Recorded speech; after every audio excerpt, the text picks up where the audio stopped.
Jeudi le 27, je vous parle, je passe pas au crédit, je vous parle de ça. L'augmentation du vélo, Prince-Charles est occupé, Le Pont-Tunnel, Bloc québécois, 13 milliards, Twitter.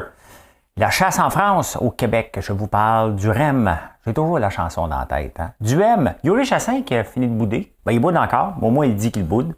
Êtes-vous tombé sur la tête? Les changements climatiques. Des vrais trucs pour qu'on comprenne qu'est-ce qu'on doit faire. Les finances, qui détient la dette du pays? Hein?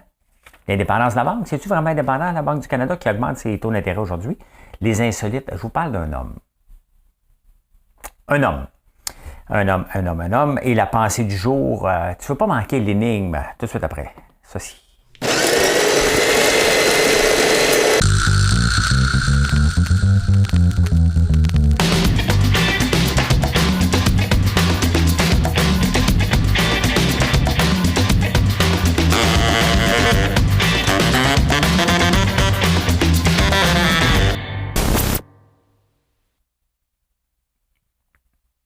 L'énigme. Mesdames et messieurs, 2ELGBTQI+, voici l'énigme du jour. En 1980, Lise Payette, sans le vouloir, a créé un mouvement qui allait changer le cours. Quel était de la politique peut-être le futur du Québec? Quel était ce mouvement? Facile, là. C'est facile, je vais vous le dire à la fin, bien entendu. Hein? On voit que ça, les actualités.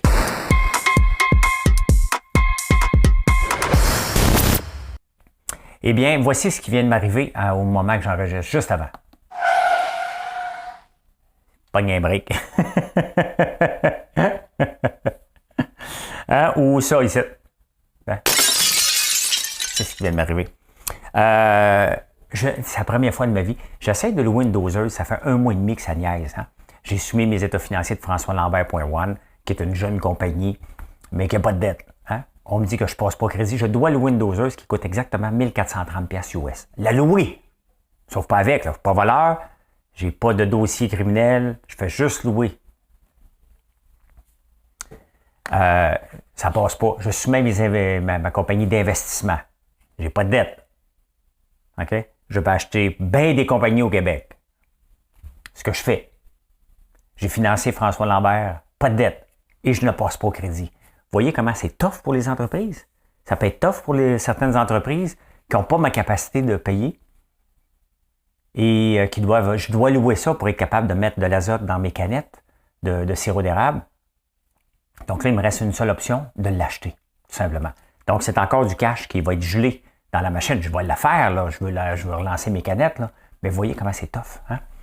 Le marché actuel, les compagnies sont peureuses. Je ne passe pas crédit pour une compagnie que probablement je suis capable d'acheter. Je suis probablement capable d'acheter la compagnie, mais je ne suis pas capable de louer un équipement de cette compagnie-là. Pas cash, là, mais je peux emprunter. Fait que vous voyez comment c'est comment que ça se passe en ce moment. Les gens sont craintifs au bout, là. Je veux dire, c'est rien pour moi, 1430$, là. Absolument rien. Mais voilà. Hein? Donc, vient de m'arriver ça ici. Qu'est-ce qui vient de m'arriver? Tiens, toi. Hein?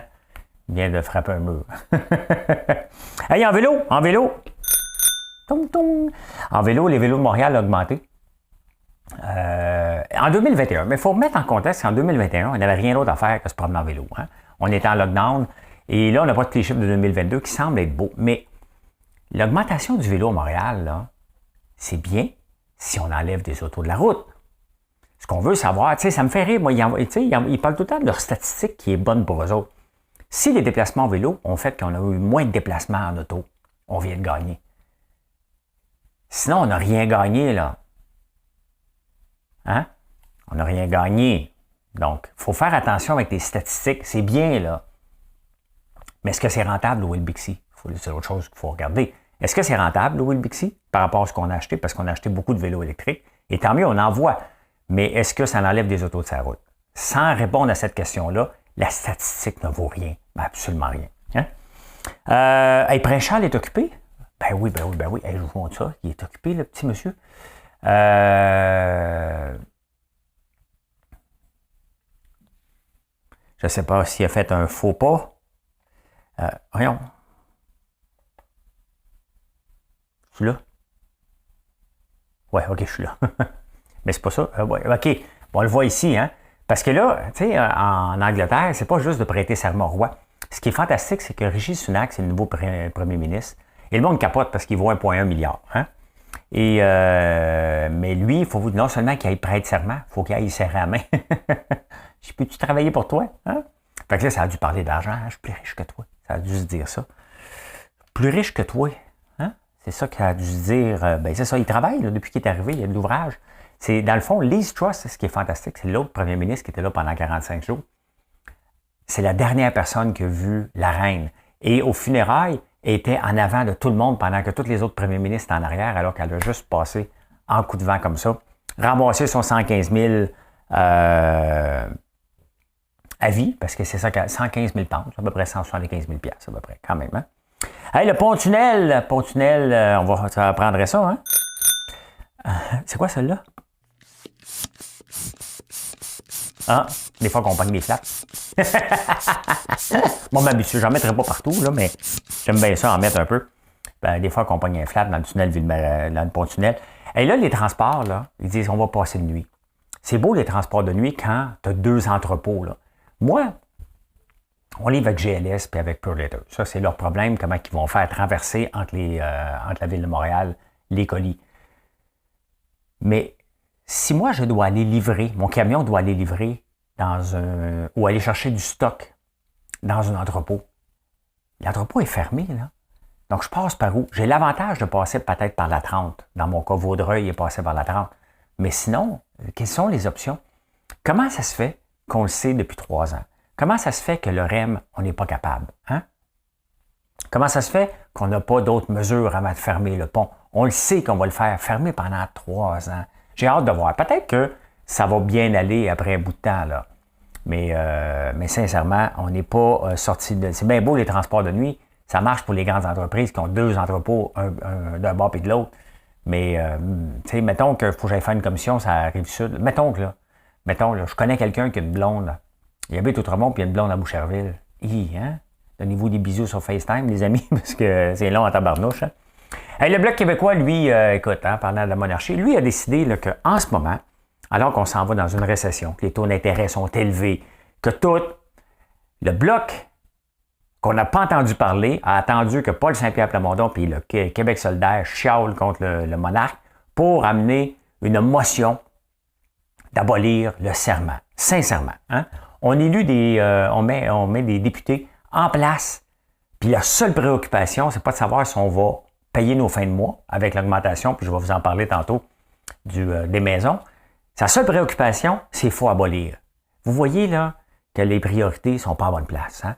Oui, ils sont là pour protéger le Québec. Mais le Québec, en ce moment, il n'est pas la province la plus riche. Donc, étant donné que le gouvernement risque de donner un peu d'argent, que la péréquation est bonne dans la Terre-Neuve qu'Alberta, son but, c'est d'attirer de l'argent pour le Québec, qu'on puisse passer au travers peut-être d'une récession, mais c'est pas le temps de la monarchie.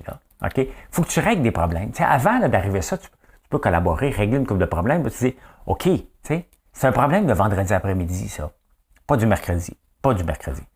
13 milliards de pertes à cause de la pénurie de main-d'œuvre. Mais il ne faut pas oublier quelque chose, hein, que l'absentéisme fait partie aussi.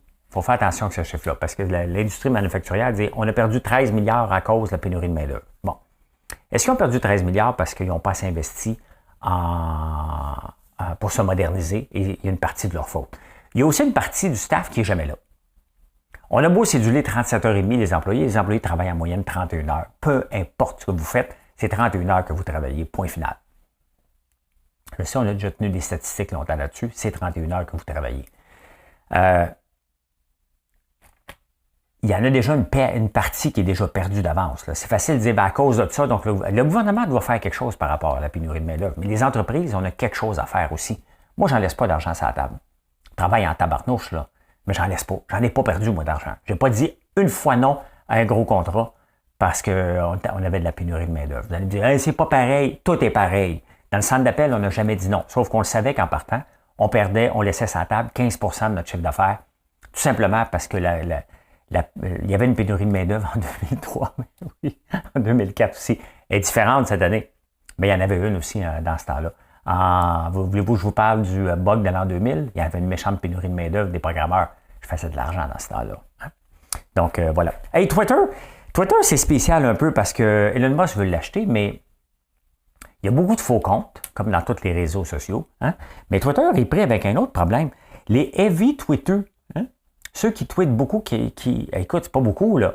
Pour être considéré un heavy Twitter, là, c'est 4 tweets par semaine. Je sais qu'on dit pas tweet, hein? On dit tweet. 4 tweets par semaine. Bien, si tu fais ça, tu es dans le 10% des heavy Twitter. Donc, 90% des gens, des autres, ne tweetent pas. C'est dangereux en tabarnouche. Hein? Tu as des gens silencieux qui n'interagissent pas, qui ne répondent pas, qui vont juste lire. Ils voient comment ils lisent. Mais ça, c'est pas payant. Est-ce qu'ils interagissent avec les pubs? Non plus. Donc, c'est un gros problème. C'est un très, très gros problème. Et surtout, c'est quoi les sujets les plus parlés sur sur Twitter? La crypto. Méchant problème, hein? La crypto qui ne va pas tellement bien. Mais aujourd'hui, ça va bien. Mais c'est un des sujets les plus parlés sur Twitter. La crypto, il faut faire la promotion. Bien entendu, il y a toujours quelqu'un qui a une formule là-dessus. D'ailleurs, quand j'ai fait beaucoup de crypto, j'étais accro à Twitter pour être capable de comprendre qu'est-ce qui se passait. Donc, mais voilà. Hein? Donc, quand tout le monde parle de crypto et que seulement 10% des usagers tweetent seulement 4 fois par semaine, c'est un problème. Il y a un problème avec ce réseau-là, définitivement. Hey, le temps de la chasse va commencer bientôt ici, bien, en France aussi. J'en ai déjà parlé souvent de la chasse en France. Il y a 90 accidents en moyenne par année. En France, cette année, il y a eu 8 morts. Mais c'est pas rien que ça. C'est que les Français picolent. Hein, ils prennent un petit verre de vin. J'ai-tu quelque chose ici? J'avais quelque chose, mais je ne l'ai plus. Là. Je l'ai plus. Je l'ai pas. Hein? Ouais, ils prennent un petit verre de vin. Fait que, puis après ça, ils vont en chasse. C'est sûr qu'il faut faire la même chose que les autos, là. Pas normal, là. Hein? Faut les empêcher de boire. Allez, on continue.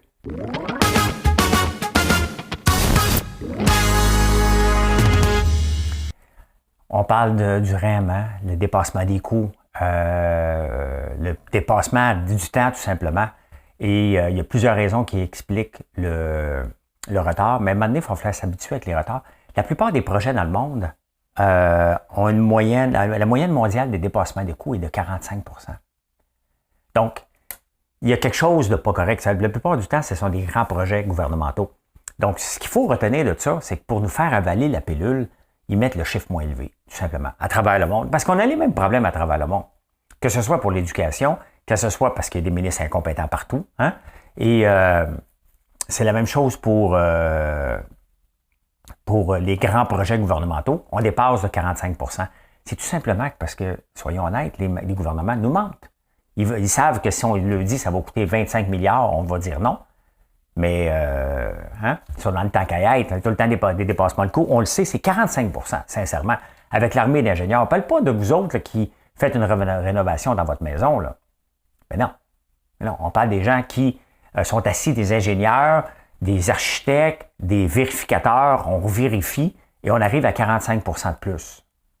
Ils font des analyses de sol. Nous autres, quand on fait notre rénovation à la maison, là, on donne un coup de pelle et on dit « pense que c'est correct hein? ». Puis là, on découvre « ouais, c'est pas tout à fait correct ». Eux autres, ils ont le temps de faire des carottes puis de creuser. Mais non, ils dépassent pareil. Hein? Duhem, l'entrepreneur. Duhem est un mauvais entrepreneur. Hein? Parce que là, il chiale puis il va avoir une place à l'Assemblée nationale, un bureau puis un ordinateur. Hey, comment, prends ton laptop, là. T'as pas de laptop? Quand même. Mais il s'est comporté comme un entrepreneur euphorique où toute sa famille il a dit « Hey, c'est beau ton projet. Vas-y, t'es beau, t'es bon, t'es capable. Lance des franchises, prends pas ton temps. » C'est exactement ce qu'il a voulu faire. Au lieu de se concentrer pour aller dans un comté qui avait des chances de gagner, mettons, est-ce que Chauveau était un comté qui avait des chances de gagner? Peut-être que oui, peut-être que non. Peut-être le parti de Maxime Bernier, le comté de Maxime Bernier avait peut-être plus de chances. Il avait juste à choisir un comté facile. Il disait, moi, je vais me faire élire, puis dans les 4 prochaines années, on va grossir le mouvement. Mais il s'est enflé la tête. Hein? Ça a donné 530 000 personnes, mais éparpillées partout. Donc, ils sont éparpillés, ces gens-là. Donc, après ça chiale, que ça pète. Mais c'est ça. C'est normal, là. N'importe quelle entreprise qui ferait ça, là, vous allez me dire, c'est pas la même chose. C'est la même maudite affaire. Arrêtez, là. C'est la même maudite affaire. Au lieu de se concentrer, il s'est enflé la tête parce qu'il est parti, il faut lui donner, lever notre chapeau, là. Il est parti d'un parti qui avait 1,5 à 15 Maintenant, est-ce que ça va redescendre? Parce que ça va être quoi le prochain cheval de bataille? La pandémie, dans 4 ans, là, il ne pourra pas en entendre parler. J'espère qu'il n'y a pas encore des gens qui vont nous dire « devoir de mémoire! Hein? » Il va y en avoir une couple qui vont sortir ça, mais à un moment donné, il faut évoluer. Là. Hein? Les gens ont encore peur. Il y a certains gens dans ce parti-là qui ont encore peur qu'on se fasse enfermer. Là. À un moment donné, il faut évoluer. Là. Donc, j'ai hâte de voir ce qui va se passer en fin de semaine au congrès du parti, mais il y a quand même une couple de millions. Là. 530 000 fois 1,7, ils ont quand même 1,2 million pour rouler. Là. Donc, c'est quand même pas si mal, plus les contributions. C'est pas mal pantoute. Hein? Ben, la ministre a trouvé la solution, elle, pour le tunnel Ville-Marie. A dit aux entreprises, ben, faites du télétravail. Michel Leblanc, la commission urbaine de Montréal, la Chambre de commerce de Montréal, eux autres, ils investissent massivement pour ramener le monde au centre-ville. Vous voyez, quand les gens fonctionnent en silo, là, ben, c'est notre argent, l'argent de la Ville de Montréal, qui investit massivement pour dire aux travailleurs, revenez. Puis après ça, la ministre, elle arrive, elle dit non. Le tunnel, là, on sait qu'il va être fermé depuis cette date-là. Là. Comment ça se fait qu'on accepte? Hein? Comment ça se fait que la Ville de Montréal a dépensé des millions en campagne publicitaire pour redire aux entreprises qu'il faut ramener les employés à la maison, au travail, pour revitaliser le centre-ville, puis pendant ce temps-là, on va fermer, puis la ministre a dit, ben non, restez chez vous, puis nous, le gouvernement, on va donner l'exemple, puis on demande aux entreprises de donner l'exemple. Donc, la Banque Royale va donner l'exemple, là. Hein? Les gens ne voudront tout simplement pas traverser si c'est vraiment 3 heures par jour pour s'en venir. Hein? Fait que vous voyez comment, quand on fonctionne tout en silo, là, on ne peut pas fonctionner. Il faut que ces grandes organisations-là se parlent à un moment donné quand ça implique nos millions, parce qu'à la fin, c'est nous autres. Hein? Moi, je suis un payeur de taxes à Montréal, je paye mes taxes à Montréal, je vis à Montréal et je paye des taxes au Québec aussi. Donc, quand tout le monde fait des niaiseries de même, là, c'est tous des millions qui est disparu partout. Hein? Qui est dilapidé partout, constamment. Donc, voilà. Ben, fais du pédale. Tabarnouche, tiens. Et voilà. Hein? Yuri Chassin qui a fini de bouder. Ben, il boude encore. Il l'écrit sur Twitter qu'il boudait. C'est la raison. Il n'était pas si occupé que ça à la serpentation. Il boudait. Je le foutrais dehors, moi. Hein? Je le foutrais dehors. Je dirais, regarde, reste chez vous un peu. Tu veux rester chez vous? Reste chez vous. C'est inacceptable. C'est inacceptable. Tu n'avais pas de garantie d'être ministre. Tu sais, il y a une différence entre, tu vas t'asseoir avec le premier ministre, François Legault, tu sais, je vais me présenter en politique, mais voici ce que je veux faire. Puis s'il dit oui, c'est un deal. S'il dit je ne peux pas te le garantir, tu n'y vas pas. C'est simple, tu n'y vas pas. Sinon, ben, tu te lèves, puis tu fais la job que tu veux faire. Là, il a dit qu'il y avait plein de projets. Il est déçu, le gars, là. C'est bien évident. Mais y a-tu une tête de ministre? Y a-tu le calibre d'un ministre ou il est un bon deuxième? Hein? C'est ça. Donc, si le premier ministre n'a rien vu en lui, en 2 mandats, ben, il ne sera jamais ministre. C'est pas en broyant qu'il va le devenir, il ne sera jamais ministre. Qu'il accepte qu'il y ait un bon salaire et qu'il fasse autre chose, qu'il devienne une plante verte, qu'il participe quand ça y tente, mais il ne sera jamais ministre de sa vie. Donc, est-ce qu'il va aller vers Éric Duhaime? Il y a une tête. Quand je dis qu'il y a une tête, c'est pas physique. Là. Il y a le côté économique du Parti conservateur. Il ne croit juste pas à cette gang-là, là, tout simplement. Hein? On s'en va au Québec. T'as-vous tombé sur la tête?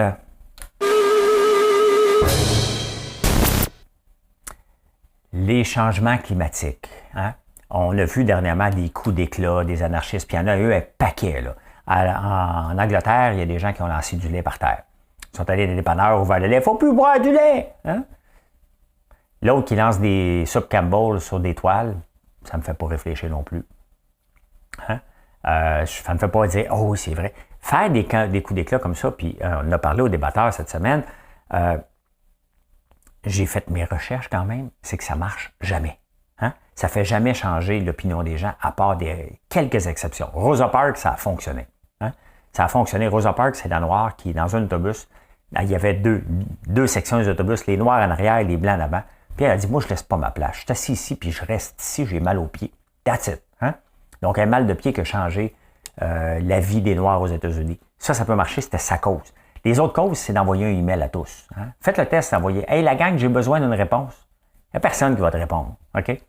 Donc, ça leur fait plaisir. Et ce qu'il disait dans l'article, c'est dans The New Yorker, c'est que La gauche et les historiens de gauche aiment se faire croire que ça change quelque chose. Regardez, Occupy Wall Street n'a rien changé. Absolument changé. Vous pouvez voir Occupy Wall Street. La guerre en Irak, 1,5 million de personnes sont descendues. Ça a commencé un petit mouvement. 1,5 personnes sont venues dire à George Bush, descendez pas, allez pas faire la guerre en Irak. Il est parti faire la guerre en Irak. Ça marche rarement. Les anarchistes qui débarquent dans des fermes pour s'attacher puis libérer les vaches, ça fait juste chier le cultivateur. Hein? Mais regardez, tantôt je suis tombé sur un article vraiment intéressant. Changement climatique, si on voudrait améliorer le climat, selon les barres retenues, il me donne des exemples. On a juste à manger moins de 2 burgers par semaine. Hein? Dans des burgers que tu manges, tu en coupes 2. J'en mange pas. C'est correct. Hein? C'est correct. Donc, 2 burgers, c'est fait. Faut avoir 6 fois plus de transport en commun. Donc, Richard Bergeron n'a pas tort quand il parle que le 3e lien, on devrait l'avoir juste en transport en commun. Définitivement. Est-ce que le pont-tunnel Ville-Marie, on pourrait en profiter pour faire juste passer that's it, on fait juste passer des autobus. Donc, tu ne veux pas attendre, passe des autobus, ça serait peut-être le temps de le tester. Hein? Donc, voilà. Et la production de charbon doit être 6 fois réduite. Mais là, il y a un problème parce que la production de charbon, avec ce qui se passe en Ukraine, la France a relancé ses usines, l'Australie est côté dans le tapis avec des charbons, la Chine aussi, puis l'Allemagne en a besoin. Donc, il va falloir accepter qu'on revienne peut-être au nucléaire. Mais ça, c'est du concret. Hein? C'est du concret.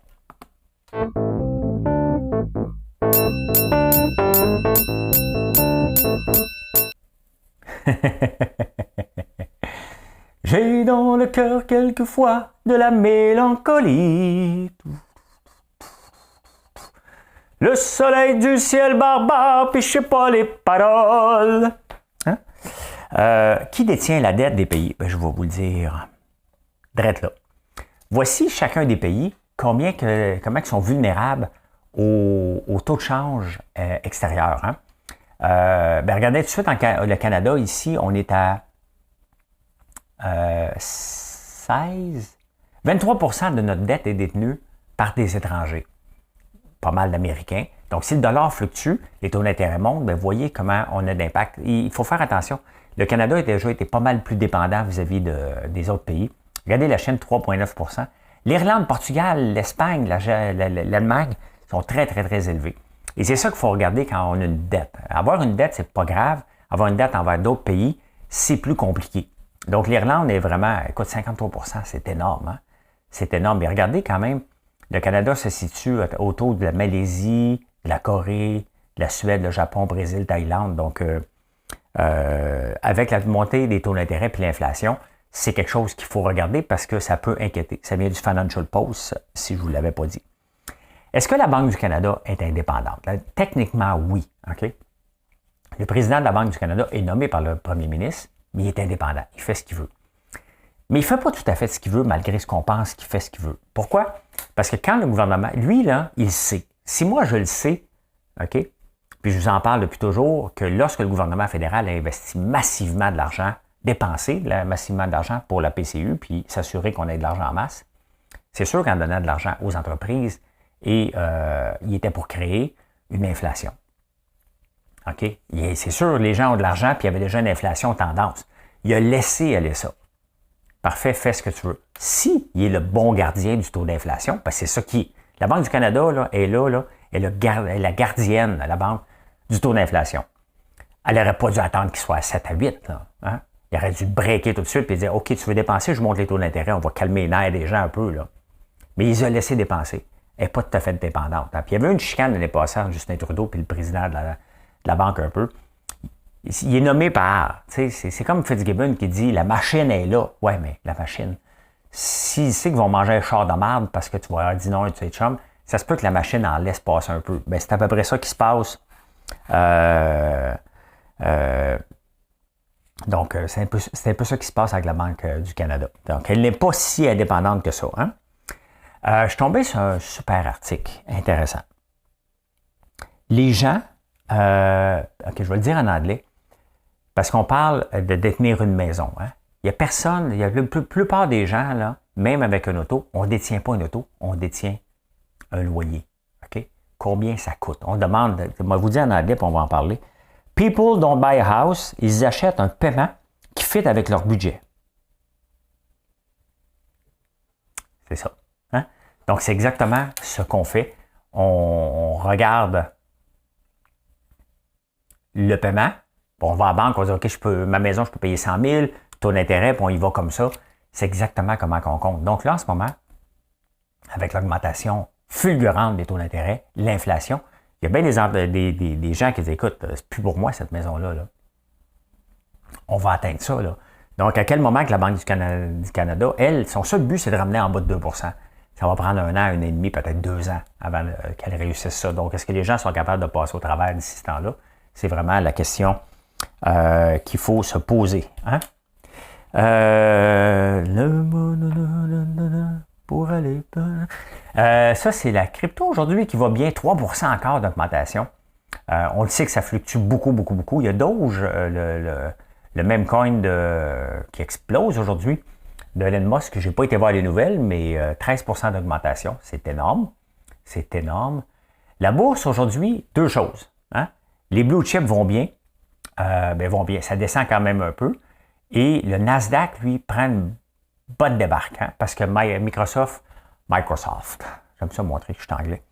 Microsoft n'a pas eu les résultats voulus, ni Google. On s'attend à ce que Meta n'ait pas les chiffres voulus. Donc, tout ça, toute la technologie a baissé, mais les blue chips, regarde, c'est pas beaucoup, là, c'est flat aujourd'hui. Donc, ça a monté, ça a descendu. Mon blue chip préféré, que je vous parle régulièrement, c'est sûr que si ça pète un jour, je vais me broyer. Coca-Cola qui va bien, qui va très, très bien. Snapchat qui avait monté ce matin. Lyon Électrique aussi. Donc, la bourse, elle a bien accueilli. Le dollar canadien aussi est à la hausse aujourd'hui, qui a bien accueilli. Bien, c'est sûr, le taux d'intérêt a monté. Donc, les taux d'intérêt, ça veut dire que les gens vont vouloir venir déposer de l'argent ici un peu avec l'augmentation des taux d'intérêt. Donc, le dollar a augmenté. Il est à 0,73, 67 au moment où je vous parle. Donc, voilà. Hein? Ça va être insolite?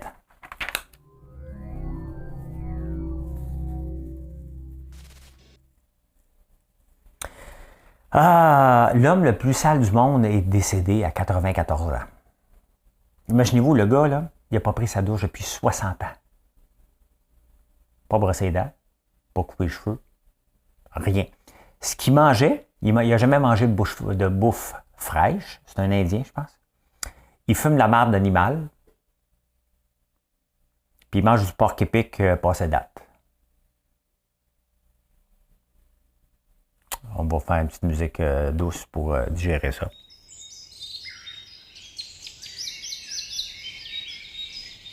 Fait que l'homme le plus sale du monde est décédé à 94 ans quand même. Hein? Puis on nous dit de manger nos légumes, nous autres, pour vieillir en santé. Il fume la marde. Oui, parce que là, des bouses de vache, là, il reste un peu de résidus. Là. Fait que...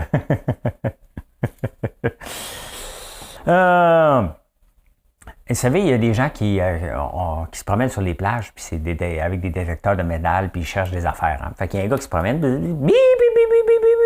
il trouve quelque chose, il trouve un jonc. Fait qu'il dit, tabarnouche, hein, je vais être un bon gars, hein.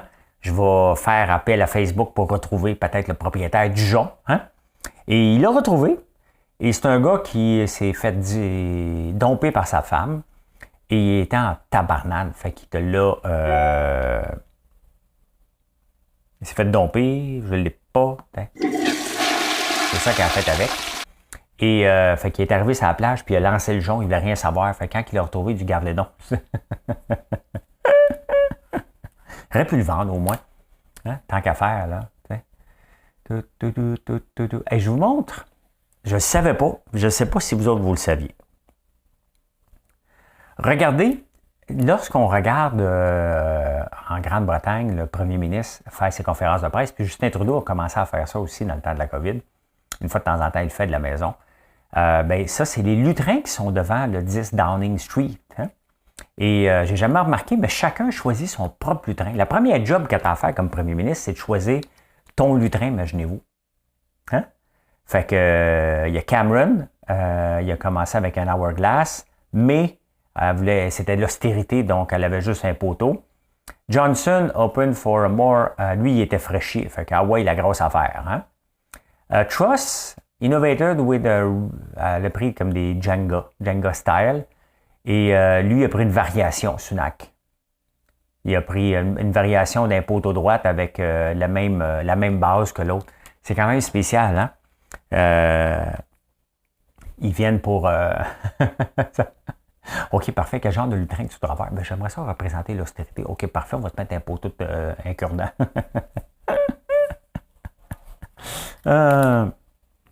Chez vous, votre visage, vous autres? Moi, je me touche le nez plusieurs fois par jour. Bien, on touche notre visage en moyenne 16 à 23 fois par jour. C'est pour ça que dans le temps de la COVID, ils disaient, ne touchez pas le visage. Mais comment voulez-vous qu'on ne le fasse pas quand on y touche en moyenne à toutes les minutes à peu près? Hein? 16 à 23 fois par jour, quand même. Hein? Hey, dans la série des Worst Dates, hein? C'est une fille qui dit, écoute, je me suis ramassé bien saoul. Il l'a emmené à la maison. Tu as l'air conduit, puis elle dit, ben, viens-tu chez nous? Fait que le gars, oui, il est saoul. Tu sais. Fait que, pendant qu'il était assis dans la kitchen, dans la cuisine, elle est réapparue topless. Elle tenait deux tasses de café, les seins à l'air. Fait qu'elle dit, écoute, Boobless Coffee? Hein? Et il a regardé ça, il a dit, c'est folle, elle. T'sais. Il la connaît pas, là. T'sais. Elle est saoule. Il la ramène chez eux. Elle dit, viens-tu prendre un café? Viens-tu prendre un café? Hein? Fait que là, il dit, hey, ça va être le fun, ce café-là. Elle réapparaît, les totons à l'air. Hein? 2 tasses de café, puis elle dit, puis là, elle s'est rendue compte que, écoute, ça marche pas, là. Elle s'est dessoulée rapidement quand elle a vu qu'il était. Hein? Fait que, elle dit, ben, voudrais-tu dessiner un petit dessin dessus, sur ses boobs? Finalement, ben, il est parti. Puis il a aimé ce qu'il a vu, d'après moi, parce qu'ils sont mariés encore après 18 ans. La pensée du jour, j'aime ça. S'il y a un trait dont votre marque, donc votre brand doit parler, c'est la confiance. Et je vous en parle souvent de ça, de notre du brand que ça doit représenter. La confiance. Vous nous faites confiance et c'est ça qui est important, de ne pas briser cette confiance-là. Si vous n'avez pas confiance en un brand, les chances que vos clients achètent, si vous ne dégagez pas cette confiance-là, les chances sont nulles. Et c'est pour ça que je suis toujours devant vous, dans tous les réseaux sociaux possibles, pour vous dire, hey, regarde, je suis là. Il arrive quelque chose, je suis là. Je suis là pour répondre à vos questions avant l'achat, pendant et après. Hein?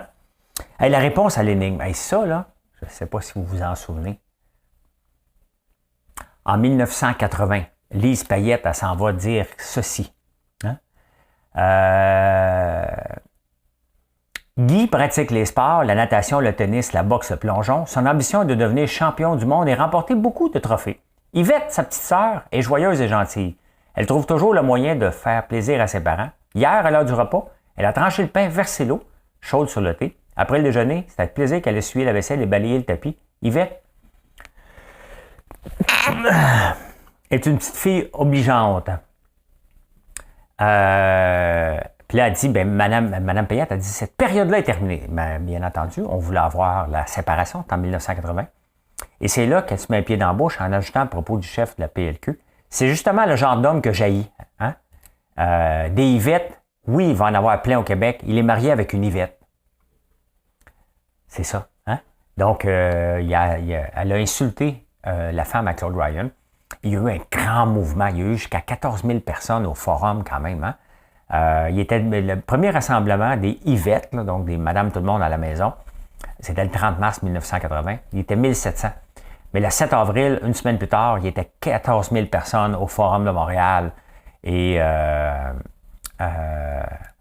y a eu jusqu'à un calcul que 42 760 femmes ont assisté à des assemblées du non entre le 30 mars et le 5 mai. Donc, Lise Payette, grande péquiste, qui a voulu vraiment s'est tirée dans le pied, a peut-être nuit. Il y a eu le vote ethnique en 1995, mais c'était les Yvettes qui ont fait tomber le vote parce qu'elle les a insultés en 1980. Hein? Ben voilà, comme Philippe Couillard a perdu ses élections à cause d'un gars qui a parlé d'une épicerie à 75 piastres. Et je peux dire ceci. Mission accomplished. Il y a quelqu'un qui m'a demandé, je comprends pas c'est quoi ces missions accomplies. J'ai réussi le show. Hey, bonne journée tout le monde, merci d'être là. Venez nous voir sur françoislambert.one. Je vous l'ai dit, établir la confiance, il faut avoir confiance parce que je suis toujours là et je vais toujours vous regarder comme ceci. Je suis là s'il y a quelque chose. capitaine. Bye tout le monde.